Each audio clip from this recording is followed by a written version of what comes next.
अर्थातच अस्वस्थता मुलांमध्ये आहेच. मी तुम्हाला गेले अनेक दिवस तुमच्याच चॅनलवर तुम्ही गेल्या 15 दिवसातलं माझं प्रत्येक स्टेटमेंट बघा. रोहितमध्ये असणारी प्रचंड अस्वस्थता. मग रोहित धावपळ करून तुम्हाला समोरही त्यांनी अनेक मुद्दे मांडलेले आहेत.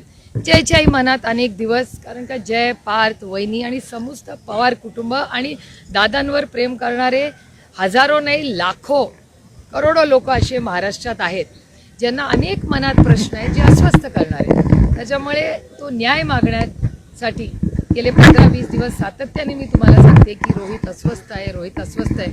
पण त्याच वेळेस पार्थ आणि जयवर एवढा मोठा हा शॉक आहे. ही मुलं लहानच आहेत. त्याच्यामुळे ह्या सगळ्या प्रक्रियेतून काल जयनीही त्याच्या भावना काल आपल्या सगळ्यांबरोबर शेअर केल्या. आणि सगळेच म्हणजे आमचं कुटुंब, आणि आमचं कुटुंब म्हणजे ज्यांचं आडनाव पवार आहे एवढेच कुटुंब नाही.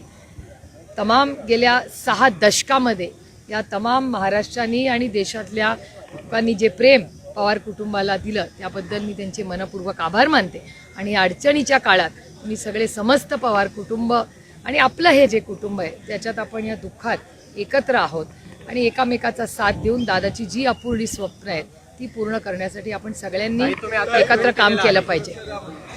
अर्थातच मला रोहितची काळजीच वाटते, कारण का रोहित अनेक मुद्दे मांडतोय आणि प्रसार माध्यमातून, वर्तमानपत्रातून आणि अनेक समाजातल्या लोकांकडून सातत्याने रोहितबद्दल किंवा ज्या रोहित भावना मांडतोय, जे फॅक्ट्स, नुसत्या भावना नाही तो फॅक्ट्स देखील मांडतोय, डेटा दाखवतोय, त्याच्यामुळे अनेक लोकांना त्याची काळजी वाटते. प्रसारमाध्यम असतील, वर्तमानपत्र असतील आणि समाजातले अनेक लोक असतील.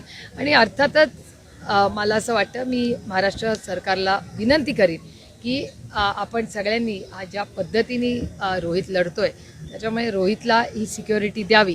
त्याची सिक्युरिटी माननीय मुख्यमंत्र्यांनी रिव्ह्यू करावी, काय परिस्थिती आहे. कारण वर्तमानपत्र, समाजले अनेक घटक आणि चॅनल्सवर ह्याच्याबद्दल बोललं जात आहे. त्याच्यामुळे अर्थातच काळजी तर वाटणारच ना.